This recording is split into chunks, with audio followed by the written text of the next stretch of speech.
अस्सलाम वालेकुम। इस वीडियो में मैं आपको बताऊंगा कि किस तरह से आप रिएक्ट के अंदर CSS को यूज़ कर सकते हो। आपने कंपोनेंट बनाया, अब उसके ऊपर आप स्टाइलिंग अप्लाई करना चाहते हो तो आप रिएक्ट के अंदर किस तरह से कर सकते हो। इसके लिए हमारे पास तीन मेथड हैं। एक हमारे पास है इनलाइन CSS, एक हमारे पास है इंटरनल CSS और जो थर्ड है वो हमारे पास है एक्सटर्नल CSS। तीनों मेथड में इसके ऊपर अप्लाई करूँगा। जिस तरह से आप नॉर्मल CSS में आपके पास तीन मेथड होते हैं। आपने एक टैग लगाया, टैग के अंदर आप स्टाइल एट्रीब्यूट लगा के उसकी CSS लिख सकते हो, या आप सेम HTML फाइल के अंदर ऊपर स्टाइल टैग लगा के तो उसके अंदर CSS लिख सकते हो। और सेम आप एक एक्सटर्नल CSS फाइल बना के उसके अंदर CSS लिख सकते हो। ये तीनों मेथड हम रिएक्ट के अंदर भी यूज़ कर सकते हैं। वो हम किस तरह से करेंगे वो भी आपको बताता हूँ। सबसे पहले मैंने एक कंपोनेंट बना लिया स्टाइल element.jsx और उसको मैंने इंक्लूड कर लिया app.jsx। और app.jsx हमारे पास है वो कनेक्ट है index.jsx के साथ। तो जो भी मैं स्टाइलिंग अप्लाई करूँगा वो हमारे पास पेज के अंदर शो हो जाएंगी स्टाइल एलिमेंट के अंदर। अब स्टाइल एलिमेंट के अंदर मैं CSS को अप्लाई करूँगा।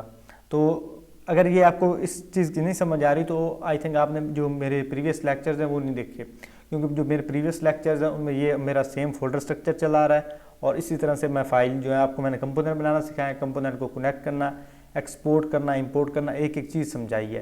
तो आप एक दफ़ा अगर आपको नहीं समझ आ रही तो काइंडली आप वो प्रीवियस वीडियोस लाजमी देखें, ताकि आपको कंपोनेंट्स जो हैं वो अंडरस्टैंडिंग हो कि उसे हम किस तरह से यूज़ कर सकते हैं और कंपोनेंट के अंदर एक दूसरे कंपोनेंट को किस तरह से एम्बेड कर सकते हैं। तो ये नॉर्मल हमारे पास एक कंपोनेंट है। अब ये H1 का टैग है, इसके ऊपर अब मैं स्टाइलिंग अप्लाई करूँगा। अगर आपने इनलाइन CSS यूज़ करनी है तो यहाँ पे आप स्टाइल कीवर्ड लगाओगे और उसके बाद इक्वल का साइन और करली ब्रैकेट्स आप दो दफ़ा यूज़ करोगे। आप एक दफ़ा करली ब्रैकेट्स और करली ब्रैकेट्स के अंदर फिर करली ब्रैकेट्स, ये दो दफ़ा यूज़ होगे। उसके बाद आप अपनी प्रॉपर्टी का नाम दोगे। तो मैं इसके ऊपर पहले कलर अप्लाई करता हूँ, कलर, और उसके बाद आपने नॉर्मल जो डबल कोलन वो लगाने हैं। उसके बाद इसे हम इन्वर्टेड कॉमा भी कहते हैं, या आप इसको यानी कोट्स भी कह सकते हो। इसके अंदर आप अपनी जो प्रॉपर्टी है उसकी वैल्यू लिखोगे। आप डायरेक्टली इसके अंदर यहाँ पे रेड नहीं लिखोगे, क्योंकि अगर आप डायरेक्टली इस तरह से लिखोगे तो ये इस तरह से हम वेरिएबल लिखते हैं तो ये उसको एक एज अ वेरिएबल लेगा या कांस्टेंट या लेट लेगा, क्योंकि तीनों एक ही चीज़ें हैं। तो आपने इस चीज़ से बचना है। आपने इसको जो वैल्यू वो इन स्ट्रिंग देनी है, एज अ स्ट्रिंग देनी है। तो एज अ स्ट्रिंग पास करने के लिए आप जावास्क्रिप्ट के अंदर आप ये इस तरह से ये इन्वर्टेड कॉमा भी से कह सकते हो, डबल कॉलन भी कह सकते हो, सिंगल कॉलन लगाना चाहे वो भी लगा सकते हो। ये लगा के इसके अंदर इसकी वैल्यू देते हो। मैं इसको यहाँ पे रेड लिखता हूँ और सेव किया, और ये देखो पेज के अंदर हमारे पास इसका जो कलर है वो रेड हो गया। आप यहाँ पे इसको मजीद अगर चेंज करो, रेड की बजाय इसको मैं ग्रीन करूँगा तो इसका कलर जो हमारे पास ग्रीन हो जाएगा। तो अगर आप इसके ऊपर मैंने बैकग्राउंड कलर अप्लाई करना है तो इसके बाद मैं यानी सेकंड प्रॉपर्टी अप्लाई करनी है तो कॉमा लगाऊंगा, कॉमा लगाने के बाद सेकंड प्रॉपर्टी इसके अंदर लगाऊंगा। अच्छा, अगर आपने यूज़ करना है सिंगल, अगर आप सिंगल प्रॉपर्टी यूज़ कर रहे हो तब आप इसमें जो स्मॉल लेटर है वो लिखोगे, तब आप इसमें कैपिटल लेटर यूज़ नहीं करोगे। लेकिन अगर आप ऐसी प्रॉपर्टी यूज़ कर रहे हो जिसके अंदर दो वर्ड्स आ रहे हैं, मिसाल के तौर पे बैकग्राउंड कलर, बैकग्राउंड हमारे पास एक वर्ड आ गया और कलर जो हमारे पास सेकंड वर्ड आ गया, तो सेकंड वर्ड जो होगा आपका वो स्टार्ट होगा कैपिटल के साथ। जिस तरह से ये हमारे पास बैकग्राउंड कलर है, इस तरह से अगर आप यहाँ पे बैकग्राउंड कलर सी स्मॉल लिखोगे जिस तरह से नॉर्मल हम CSS में लिखते थे तो ये काम नहीं करेगा। तो आपने इसको यहाँ पे कैपिटल कर देना अगर आपके दो वर्ड्स हैं। लेकिन अगर आप सिर्फ सिंगल यूज़ करोगे बैकग्राउंड, तो बैकग्राउंड के लिए आप यानी बी इसका कैपिटल नहीं करोगे। तो इस चीज़ का आपने लाजमी ख्याल रखना है। तो मैं इसमें बैकग्राउंड कलर लगाऊंगा आपको समझाने के लिए। फिर उसके बाद मैं ये सेमी कॉलन और ये डबल कोलन और इसके अंदर मैं प्रॉपर्टी पास करूँगा। इसका कलर हम पास करूँगा ब्लैक, सेव किया और ये इसके ऊपर ब्लैक कलर जो अप्लाई हो गया। अगर आप ये इसका जो सी है वो आप संभाल करते हो फिर इसको सेव करते हो तो ये इसके ऊपर अप्लाई नहीं होगा। या तो फिर आप डायरेक्टली जो है वो लिखो सिंगल कीवर्ड वाली प्रॉपर्टी, तब आपके पास ठीक काम करेगा। लेकिन आप डबल कीवर्ड वाली प्रॉपर्टी लिखनी है जिसके अंदर दो वर्ड्स आ रहे हैं तो फर्स्ट लेटर जो आपका वो स्मॉल लेटर के साथ स्टार्ट होगा और जो उसका सेकंड वर्ड है वो आपका उसका फर्स्ट जो अल्फ़ाबेट है वो आपका कैपिटल होगा। तो इस चीज़ का आपने लाजमी ख्याल रखना है। अगर इस तरह से आप करोगे तब आपके पास जो इनलाइन CSS है वो सही तरह से काम करेगी। अब एक ये हमारे पास इनलाइन CSS हो गया। अब सेम इस तरह से आप कॉमा लगा के जितनी मर्जी प्रॉपर्टीज लिखना चाहो लिख सकते हो, पैडिंग, मार्जिन, वट जो भी आप लिखना चाहो वो आप सब इसके अंदर इंक्लूड कर सकते हो। ये आपकी होगी इनलाइन CSS। अब इसके बाद हमारे पास आती है इंटरनल CSS। इंटरनल CSS किस तरह से होती है कि आप पेज के अंदर CSS को लिखते हो, लेकिन आप टैग के ऊपर नहीं लिखती। तो इसके लिए आप इसके अंदर ये सिर्फ सिंगल करली ब्रैकेट्स लगाओगे और जहाँ पे आपका रिटर्न आ रहा है, रिटर्न के ऊपर आप एक वेरिएबल लोगे। तो मैं यहाँ पे कांस्टेंट लूँगा, कांस्टेंट को नाम दे देता हूँ स्टाइल एलिमेंट और इसको मैं इक्वल करूँगा करली ब्रैकेट्स। अब इसके अंदर सेम जिस तरह से हम नीचे प्रॉपर्टीज़ को डिफाइन कर रहे थे, सेम उस तरह से डिफाइन करेंगे। किस तरह से हम कलर लिखेंगे और कलर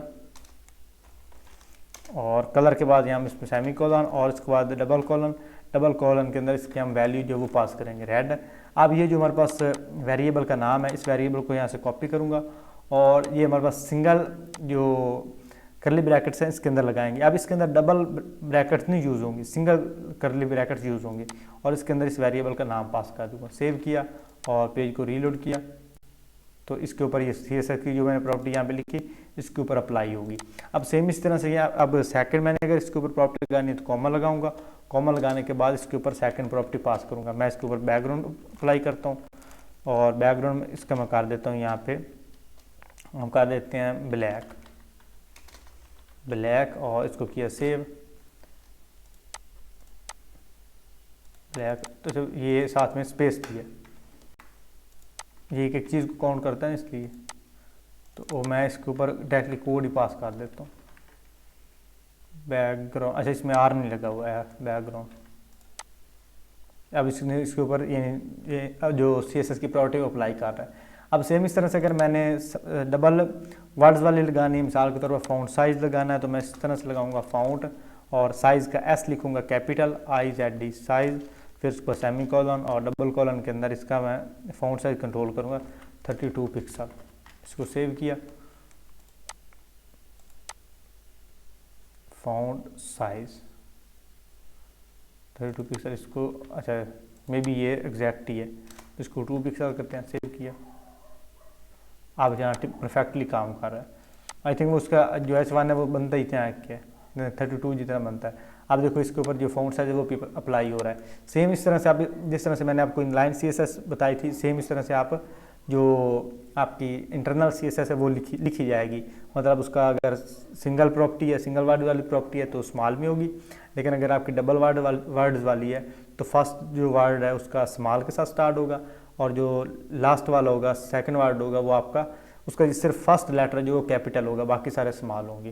तो ये आपके इनलाइन CSS की भी समझ आ गई और उसके बाद आपको इंटरनल CSS की भी समझ आ गई। अब इन दोनों को मैं कर रहा हूँ ख़त्म।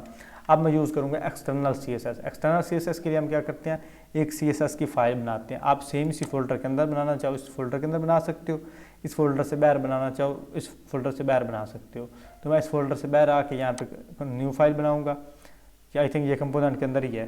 तो मैं इसको यहाँ पे नाम दूंगा index.css और इसको क्रिएट किया। अब ये आपके कंपोनेंट वाले फोल्डर के अंदर बनी हुई है।